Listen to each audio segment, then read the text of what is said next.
You okay? Yeah, how are you? Yeah, I'm good, thank you. Where are you? I'm just in the study at the minute, away from Frank. Otherwise, he'll be jumping all over me and interrupting the video. So, I was going to ask about Frank. I was hoping he'd be the second yeah, guest. he can make an appearance. But yeah, we'll have a chat and then I'll get him up towards the end. Otherwise, he'll just be everywhere. He's a little bit Brilliant. Destructive, so. I love it. I love it.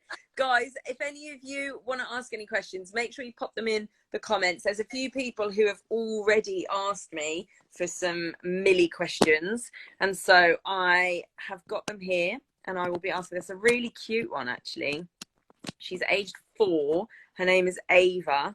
And she asked on her mummy's Instagram, and she said, what's your favourite colour? My favourite colour is, growing up, it was actually green. Everything I had for the horses was green, like literally that was my favourite. But I think now I'm definitely a blue. So yeah, blue and green, yeah, kind of between the two. But yeah, that is my favourite colour.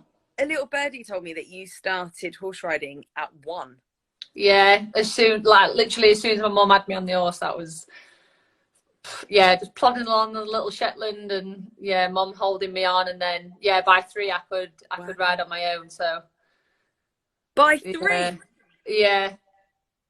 Oh my gosh! Yeah, we've had them ever since I can remember. My sisters were the same. My 2 sisters, you know, we can all ride. That's our family thing. So yeah, little facts. Amazing. Oh my god, I love that. I love that so much. Okay, I'm gonna get through some of these questions. Keep them coming in. Oh, I've just seen. Oh, Ross just wants to say hi. I saw the England ladies play at the Amex, and I saw Millie Bright. Oh, hi. Okay, so we've got a question here. It's from Millie Bright fan. Best advice you've ever been given? Best advice I'd have to say is from my granddad, who comes to most of my matches, and he always said give everything 100%. If you're not giving it 100%, then it's not worth giving. Yeah, and I think that's his advice throughout my whole life, really, whether it's football or personal or whatever it is. So yeah, just whatever you're going to do, just give it 100%, and yeah, never give in. Yeah, he knows. Brilliant piece of advice. I know. Legend himself. I've just seen Erin Cuthbert has said, can I get a shout out? I love football. Hi Erin Cuthbert, she also plays for Chelsea. She loves football. There you go, Esme. Millie, you look great. Oh, thanks, honey. And then someone's put, no, I know that it wasn't ideal circumstances, but a massive congratulations on the title. Let's talk about that. You guys are the champions. This is Champions Chat. I know. We've waited a while. Where were you when you found out? How was it? We were actually on a Zoom call with the team, and Emma told us all together. So yeah, it was a bit of a, you know, not really the usual position we'd want to be in, obviously receiving that information on a Zoom, but we made the best out of the situation that we was in, and yeah, it was still a massive achievement and one that we're super proud of. So yeah, we was actually on the call with Emma, and she broke the news to us. Amazing. Erin carries on saying, can you give Sheila a shout out? Erin's brilliant. Bless her. Okay. Oh, someone else has said we miss Millie's mum blowing her horn at every match, her air horn even at every match. Does your mum do that? Yeah, so she is a football hooligan when it comes to the Chelsea matches, and she's right in the mixer when it comes to making the noise. So yeah, she kind of gets involved with all the fans, and yeah, she's got this air horn that she blows continuously throughout every game, or she's shouting. So yeah, she's a top fan. Oh, Mama Bright, keep coming to the games. Amers J has said, what's the hardest game that you've played this season? This season. Oh, question. While you have a little think for anyone joining us, just to let you know, this is Champions Chats. It's our 2nd episode. I'm Kaz, and I'm speaking to Millie Bright, the legend that is Millie. But we also really want to speak to Frank a bit later. Yeah, we'll get him on. I won't be able to chat if he's here the whole time because he'll just push me off the chair. He's too big now. But the hardest match I would say was probably, I think, City away. Yeah, definitely the toughest one throughout the season. Obviously, it was end to end. There was, goals either end of the match, and it was a massive game for us. Obviously, we wanted to come away with the win, but we didn't. But yeah, that's definitely the toughest one. I think the most intense game of the season for me personally, anyway. But there was a game against City that you guys did win, and that was a massive thing. First time since 2014.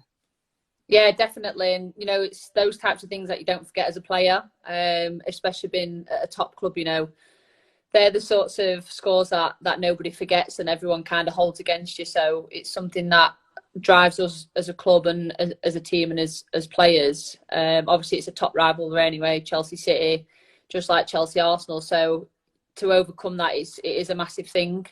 Some people don't see it as that, but yeah, it is a massive step to get over that and to dominate those games that you do win in. It is a massive step forward, and you kind of get over that hurdle then. Moving forward, I think, yeah, you pose another challenge. So yeah, it's definitely a big thing getting past that win in such a long time. Chans_new has said, how old were you when you first started playing football, and why did you start?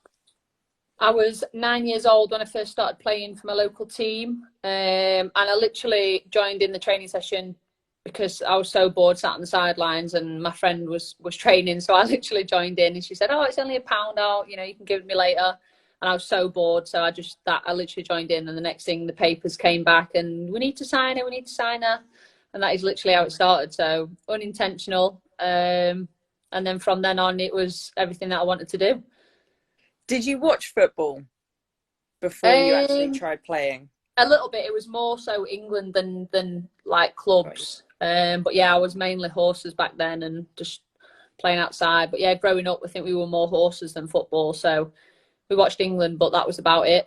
It weren't until I got to, I'd say, like older, like around 16, that I started actually watching like a few teams. But yeah, as a kid, no, I've never really been interested in watching football, believe it or not. It was just playing it. That was my passion. Yeah. Well, I'm a bit the same. I thoroughly enjoy playing sports a lot more than I do watching, except for football. I absolutely love watching football. I mean, I've just grown up glued to the telly with it. Katie Baker wants to know, Millie, what are your new skills from lockdown? I was learning Spanish. However, I've taken a little break. Yeah, I was getting glued to the phone, so I've taken a little break from that. New skills, probably to rest and sit down and Speak switch a bit off. of Spanish. Oh, under pressure. I need to get back to it. I need to sharpen up because I said I was going to do that. Hey, you're better than me. I need to speed up. But no, I think when lockdown's over, I will be able to put a sentence together and have a conversation. I hope. So I need to get a move on. I love it. Women's football fans have said, if you played in the NWSL, what team would you want to play for? If I don't say Houston, Rachel's going to kill me. So, yeah, I think it'd have to. I've never really thought of that actually. It'd have to be a team, that I'd fit in with. But yeah, it's most likely going to be where Rach is. So, yeah, probably Houston. She's my best mate. So yeah, she's taking that one. That was one of the questions actually. Someone said, how much do you miss Rachel, your busy mate? Yeah, a lot. It's weird. Like we always count down like how long it's going to be till we're on the next camp, and obviously we've not had a camp since She Believes. So yeah, it's longer than what we normally do. However, there's been a lot of FaceTiming, a lot of messaging, and yeah, we're just looking forward to the next time that we do come across each other. Hopefully it is soon, because I do miss making TikToks with her and just being silly, really. Oh, brilliant. I love it. So many people actually commenting now about Rachel. Amy has said, what's it like being champs? Yeah, it's a good feeling. I think coming off the back of a year where we didn't get any silverware, that was our main drive this year in getting silverware. So to come away with 2 trophies is amazing. Something that we're very proud of. But yeah, to win the league, it's very special. and to dominate like we did. I think we're really proud of our performances that we put in. Obviously, we would have hoped to have finished the season and done it in that style, but unfortunately, that's not the case. However, it doesn't take how special that trophy is away from you. And I do feel like we earned it. I felt like we're obviously unbeaten. We've put in some amazing performances, and I think in football, when you get that momentum, it's huge. It helps a lot. You keep that momentum. You keep in confidence. Every player's on fire. So yeah, I think that was hugely important for us. But yeah, it feels great to be a champion, and yeah, it spurs you on ready for next season to go and be bigger and better. And talking about the season, I know that the opening game last season was at Stamford Bridge. What was that like?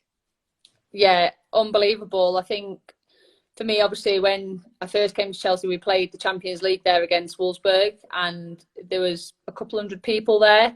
So to then go back, and it was such a weird feeling when the stadium was empty and it was so silent, to then be able to go back and play our opening game there, and there'd be flags everywhere and chants, and 25,000 was unbelievable. And I think it's a credit to the game and how far the women's game has come and how many more new supporters we do have. So it was nice to see that kind of growth with the club and the women's game. So yeah, it was incredible, and yeah, I hope we do play more games there and get that opportunity. Do you think playing there spurred the determination on to have such an incredible season? Yeah, because you want them moments again. You want to be able to play in the biggest crowds, in the biggest stadiums, and it's just it really is a different atmosphere. Like when Beth scored that goal and she's going over and knee sliding and everyone's sprinting across, like it's just literally electric. So you want those moments again, and we kind of knew we got off to a great start, and that's the perfect start to a season. And being able to maintain that week in, week out was something that we did set out to do. But yeah, it really does make a difference. The atmosphere is everything in football, really. And yeah, shout out to the fans because they've been incredible. And guys, I will be asking more of your questions. A few people have said I'm going to give up asking questions if you don't ask my questions. I will. I just want to get through the season. Let's talk a little bit. We mentioned Man City. Let's talk about Arsenal. 4-1 in the league in January. Fab.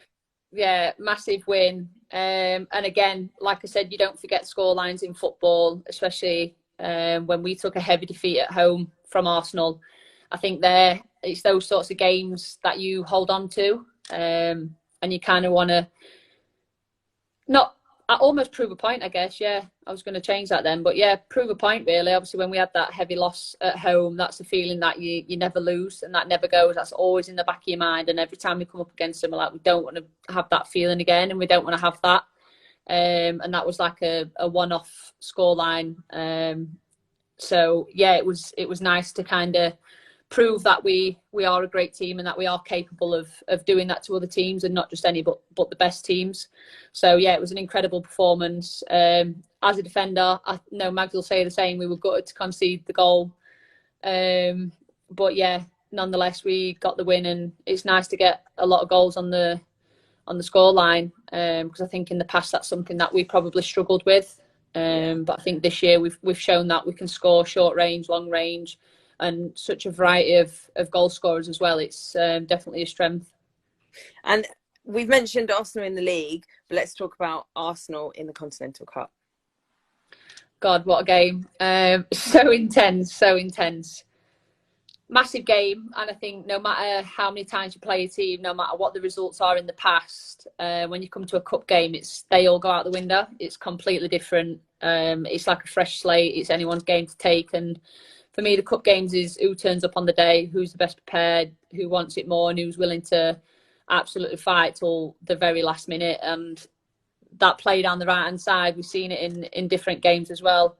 And to get that late winner, again, we hate conceding. We wanted to be the best team defensively, which we were. But yeah, it made it interesting.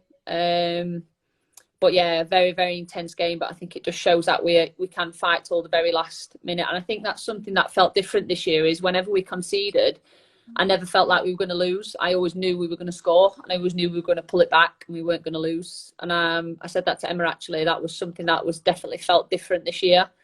Is that there was like a calmness of the team when we conceded. Everyone was calm. We just right back to game plan.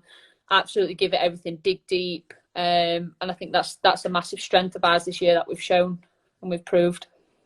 I'm going to ask this question because it's brilliant. Frankie Williams has said, what's it like knowing you're an inspiration to so many? Oh, that's very nice. Thank you very much. Yeah, it's nice because I think as a kid, obviously this generation have a lot of people to look up to.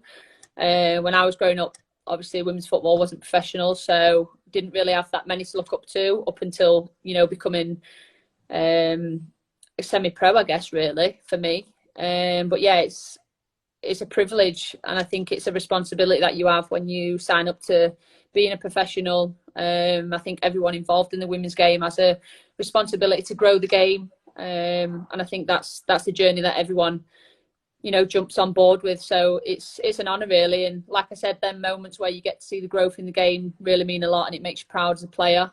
So yeah, I think being an inspiration for so many, I think I just want to keep doing you all proud and showing you that you can come from nothing and, you know, reach the goals that you want to reach, no matter your background, no matter where you're from, what teams you played for previously, what age you started.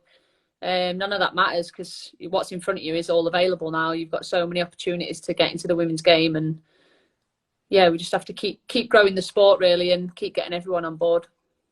And it is so funny because when you look back in history, it was so popular. It was all about women playing football. It was, I mean, it's mad to think that it stopped, but I mean, it will get there. It will 100% get back to being. Definitely. It's moving in the right direction, and the performances that are being put on now, season after season, the games get harder, the performances get better, the skill gets better from individuals, and that's what makes people want to watch. They want to see a good game of football. They want to see individual bits of skill, and yeah, I think it's just the passion that we have overall. I think every single player and every club really shows that passion and drive and takes on that responsibility that I spoke about. So it's really nice to see, and it's exciting to see the next generation and what they're going to have.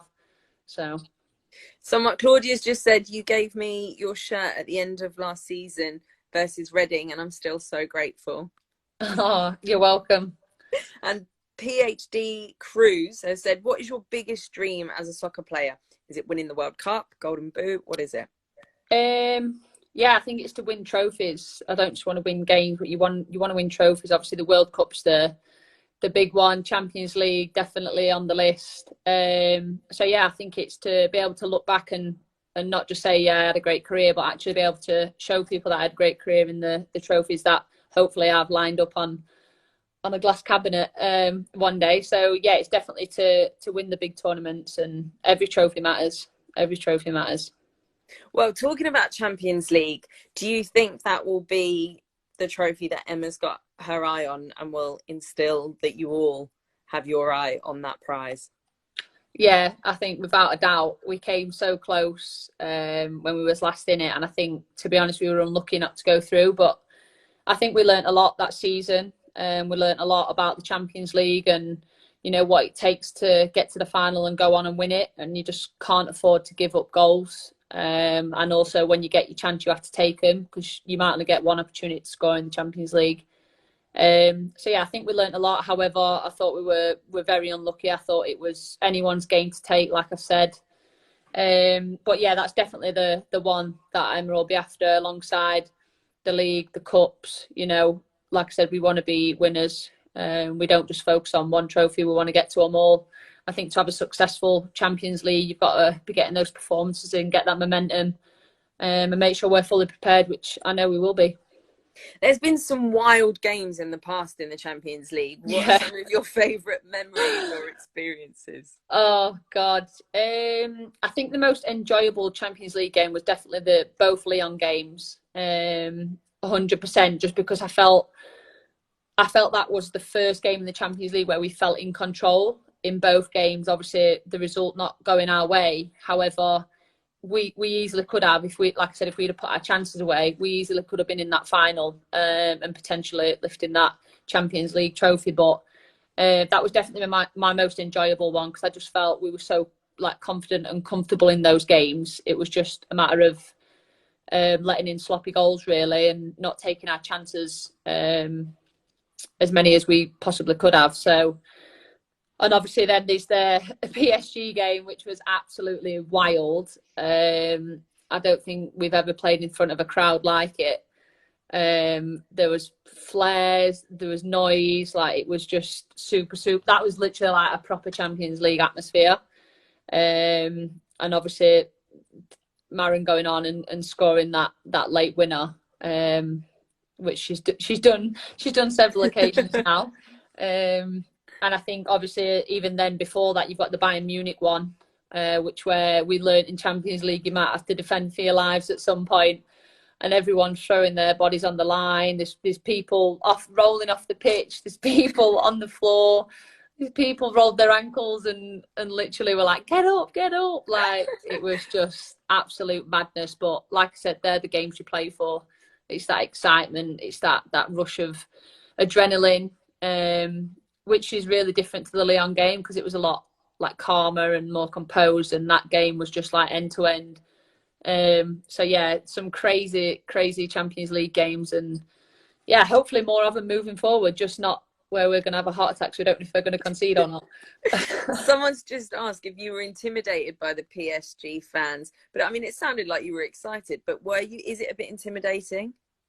I think when you've not experienced it before, I think I'd be lying if I said it weren't intimidating, because what it is it takes your focus off the game, and that becomes your focus then. It's an unbelievable atmosphere to play in. But yeah, it does take your focus off it. So I think, again, another learning curve for us is dealing with that. And I think that showed when we went into the Lyon game, that it was a massive crowd, there was noise, there was atmosphere. However, because you've learned to deal with that and you've experienced it, you can then focus on the game and be more composed in it. So yeah, it definitely is a learning curve, and I think one that we're glad we went through, because now we've come out stronger on the other side. Daniel has asked, who's the top upcoming youngster in the women's team? Good question. Oh, very good question. Well, I think you've got the likes of Erin Cuthbert in our team. And I'm not just saying that she's a Chelsea player. She's a top young player.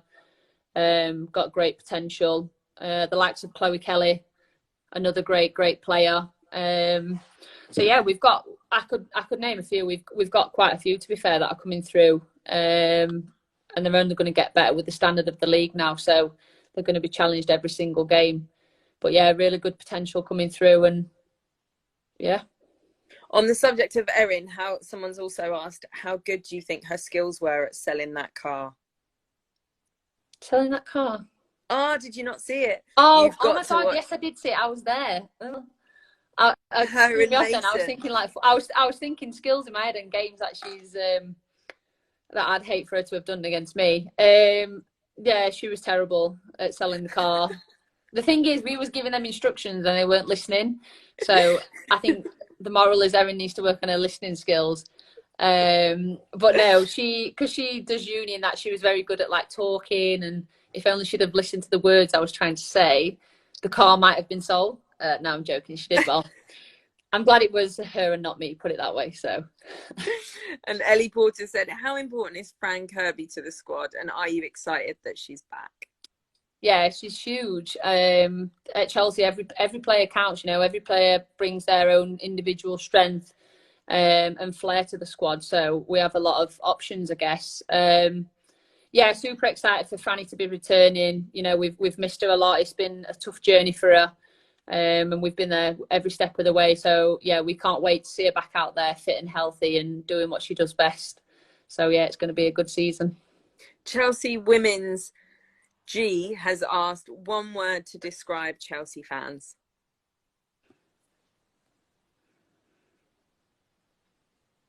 Unbelievable. Ah, brilliant. I was like, you stumped her there. Good. Okay, I'm going to try and get so many of these through. So Ahmed has asked, what's your favourite player, be it in men or women's football? My favourite player? When she was playing, my favourite player was Katie Chapman, because I saw her as a similar player to myself. I loved how aggressive she was. She got a foot in. She weren't afraid to tackle. She was a born winner and leader on and off the pitch. And above all that, she was an unbelievable person. She would do absolutely anything for her teammates, and she was always, you know, because she's a mom, she was always basically being everyone's mom and taking care of them. So, but yeah, on the pitch, she was an absolute beast, and yeah, I don't think many people got past her, to be fair, and she could score goals. So yeah, Chaps was definitely one of my favourites, and she was my role model when I was growing up. When I played for Doncaster, we played against each other in the middle, and there was always a tussle every single game. So they're the ones that I got excited for. And my other favourite player would be G. Watching G and playing alongside her she's just so good technically. She sees things that other players don't see. Her finesse on the ball is unbelievable. And she literally just scores when she wants. If she wants to step up and take a free kick, she's probably going to score it. If she wants to have a volley from 30 yards out, it's probably going to go in. That's just G. But yeah, she's a great character as well to have in the squad. Oh, brilliant. I wanted to ask you as well, because a few people have mentioned this. When you first joined Chelsea, when you got the call, actually before you joined Chelsea, when you first got the call, where were you? How did you feel? Was it a straight yes? Did you have to think about it? What was going through your mind? Where was I? I can't actually remember. My memory's terrible. I was probably at home or at the stables. And yeah, it was an instant yes. The first time, no, but the second time, yes. I think the first time I wasn't ready to move. I didn't feel... We'd just been relegated at Doncaster, so I didn't want to be running away from that challenge. I try and take every negative and turn it into a challenge, I guess. So I wanted to grow as a player still and go and achieve everything I could achieve once we got relegated and gain a little bit more experience. And then thankfully Chelsea came in again, and that time I didn't even tell my mum and dad straight away. I just said yes, and then I told them, and I was like, oh my god, I'm moving to London, I signed for Chelsea. And they were just like I think my mum cried for about 2 hours, bless her. But yeah, super good feeling. And I think when you don't hesitate to make a decision, I think they're the best ones. The first time I was a little bit, don't feel right. Then the second time I was like, I'm ready for the challenge. I feel good enough to step up to that challenge and yeah, better myself and be in that squad, I guess, really. Not only to be there, but to compete for a place and play. What was it like? I mean, just comparing Chelsea now to Doncaster, because am I right in thinking you were juggling part-time jobs? And yeah, it's a different experience. What is yeah, that 100%. Like? I mean, when you're semi-pro, you train twice a week, play at the weekend, you train in the evening, so you're working every day as normal. You've literally got a normal working life, juggling 2 or 3 jobs, because obviously semi-pro, it didn't really pay enough. And then coming to Chelsea, it's full-time, you train in the day, you get your food. It was just literally like another world. I came down, I couldn't believe it. Like, it was amazing. But yeah, the standard, like I knew where I needed to be, and I knew the gap that was between where I was and what it was going to take to get there. But I think technically I weren't the best when I arrived. I knew that, but I knew that my attitude and my mental strength to not let it be the reason why I don't start for Chelsea, just because technically I weren't that great. I just knew I had to put in a lot more work than other people, and just learn off the people that were there.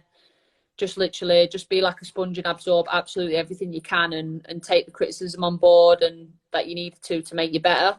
So yeah, and I think the coaching staff that were there, I click with them straight away. And yeah, Emma's an unbelievable manager. She gets the best out of you as a player, and she knows your strengths and your weaknesses, and she's really honest. And yeah, that's not her being critical, it's just because she wants you to be the best you can be. So yeah, that's massively important for me. Players and staff makes a big difference. Okay, a couple of fan questions here. One person has said, are you superstitious, and do you do anything or have like a routine ahead of a game? And someone else has said, what keeps you motivated ahead of a game? My superstitions would be, my mum has to message me dream big, shine bright before every game, and I have to reply a blue heart. And my hair is the only other thing. And I have to wear studs. Your hair? My messy bun, which is what I'm wearing now. Right. If it doesn't, people keep asking for a tutorial, but I don't actually know how I do it. I just do it. And if it doesn't feel right before a game, I could end up doing it like 3 or 4 times because it has to feel right. It's just a feeling, like that is it. And I'll most likely wear studs my biggest worry is slipping in a game, so I just wear studs anyway, just to be sure. Even if it's hard, I'll end up wearing studs. So they are my 3. There you go. And Someone else has asked, one. Morgan's asked, what's it like having Magda as your centre-back partner? Yeah, it's great. She mops up any mistakes. No, I think me and Mags, I don't think I've ever clicked with any other player like I have Mags in terms of partnership and understanding each other and getting the best out of each other. You know, I know what Mags is going to do. She knows what I'm going to do. And I think it's like second nature now. We can read each other so well. And I think that's shown in the games that we do work really well as a centre-back pairing. So, yeah, I'm excited as to where we can take our partnership and, yeah, hopefully be the best centre-back pairing. Summer has said, how hard did you have to work to be a professional, and did you make any mistakes along the way? I think there's a little bit of room for some tips in there, I think she's looking for. Yeah, definitely. I've had to work extremely hard. Like I said, everyone's going to be different. My weakness was my technical side. So I had no left foot when I first came to Chelsea, I don't think, or if I did, it was 1 out of 10 that went in the direction I wanted it to. So I think it's just putting in the extra work, being honest with yourself in where you're at and where you want to be and what it's going to take to get there. So I think honesty, self-reflection is something that I've definitely learned at Chelsea. And I don't really think I made any mistakes because I don't have any regrets. I just think if you're always honest with yourself and kind of don't make rash decisions, like if it's a gut feeling, that's different. And kind of weigh up all your options and make sure you surround yourself with the right people. For me, that was something. I had unbelievable people along my journey so far, and I'm sure I will in the future. So yeah, I had great coaches. My family were supportive. They pushed me to my limits. And I think having that honesty around you, whether you've had a bad game or a good game, or, you know, you're not eating the right things, you're not doing the right training, I think you've got to be brutal with yourself sometimes, whether you need a bit of a kick up the bum to get a move on and push yourself even harder. I think that's super important, and that goes back to the self-reflection. So they've been my biggest things. I mean, a few people here have asked for advice, but I've just got to say that Freya has probably sent in about 500 of the same question, which is, I'd love to play for England one day. Please, what advice could you give me? A little blue heart in football. Oh, bless her. Hi, Freya. I think just if you're not already playing football, make sure you go out, get a team, get involved. I think while you're young, you need to get as much experience, and you need to have love and passion for the game to be at your best. I think a happy player is a great player. So you need to love what you're doing and keep pushing the boundaries. Keep asking your coaches what you need to work on, any help you can get, whether it's training tips. But yeah, just keep pushing yourself and just let it happen. Be patient and trust the process.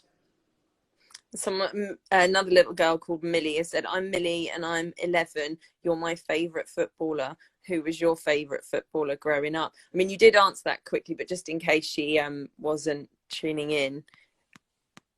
Growing up, Katie Chapman and JT, I didn't mention JT, they were both my favourites growing up. Yeah, I was too focused on the women's side, forgot about the men's. So yeah, JT was one of my favourites again. Front foot defender, see myself very similar to him in the way we play. Great leader and a great person on and off the pitch. And now a few people have now asked about Frank, and I'm going to ask about Frank as well. How is Frankie boy? I'm going to get him. Go get him. Frankie. If any of you want, there's already a few questions here about Frank, but she's gone to get him. If you've got any more, send them through in the comments. Oh, there's so many. I'll try and get through as many of these questions as I can. Frankie, come here. Come here. Come on. Hi. Come on. Hello. He's a Doberman, right? Yeah. How old is he? He's 8 months, believe it or not. Oh my gosh. What are you doing? He's so big. I know. Thank you. How often do you have to walk him, and for how long? I guess you've got a training partner. That was one of the questions. What exercise have you been doing in lockdown? Yeah. Frank has been, I don't take Frank on walks, Frank takes me on walks / runs because he's trying to chase absolutely everything in sight. But he goes out twice a day. I try to get on like one really big walk a day with him. But he doesn't ever relax. He is non-stop playing all day, sprinting around the house. Thank you. Is he named after Lampard?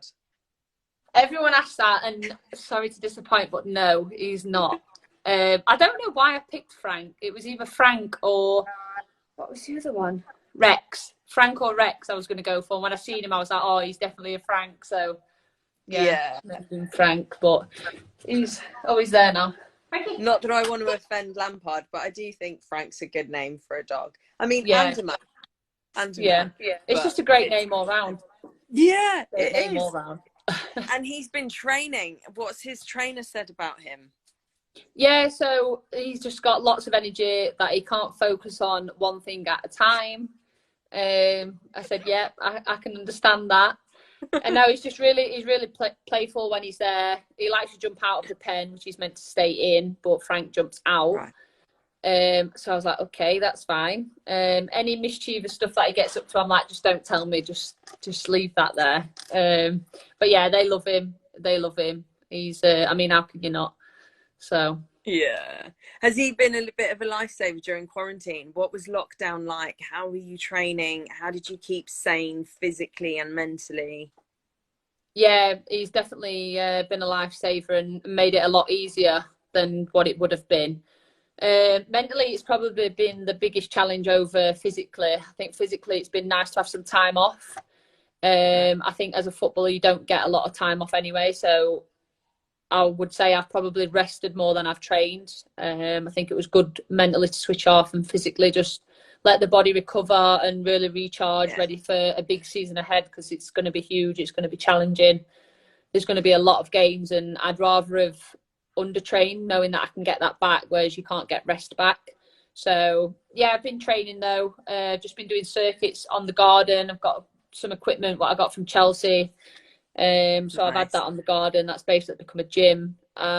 Took Frank for some runs, although he runs very fast and doesn't seem to know when to slow down. And it's literally a sprint. So, yeah, I think I got a few PBs on my runs. But yeah, tried to get down to the field and do a couple football sessions. But it's been tough, obviously, when you're on your own. It's hard to do football sessions. You can't really get much out of it. So, yeah, I'm definitely looking forward to returning. Hopefully we'll be back soon.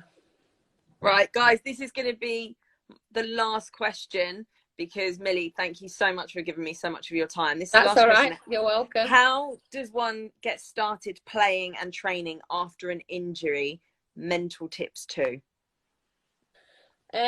Well, luckily I've been there with injuries. I think they'll be your biggest, I don't want to say setbacks in football because I think you have to change your mindset and you have to straight away change your mentality from it being a setback and straight away everything is negative and or that could then potentially stop you from playing again. I think you take it day by day. Don't put too much pressure on yourself, like, oh, I have to return by this date and then something goes wrong and then it sets you back mentally again. So I think take each day as it comes, listen to the physios or listen to the support that you've got around you. And I think just take it slowly. Don't start on a sprint because it's just going to not go that way. So I think gradually build yourself back up, get your confidence back. Depending on the injury, it's always tough coming back from that because you might be a bit hesitant to tackle or kick the ball or sprint. So yeah, I think just enjoy the process of returning to football rather than it being stressful and anxious. And then once you are back flying, then you're ready to go. Millie, thank you so much for speaking to me. You're welcome. Last thing is a shout out. It's Brad's birthday. Can you wish him a happy birthday before you go? Happy birthday, Brad. I hope you have a great day and we hope to see you at a Chelsea game very soon. Brilliant. Millie, thank you so much for chatting to us. You're welcome. You have been a fab No worries. Champions Chat. We love it. Take care. Thank you. See you later. Bye, everyone. Bye. Bye.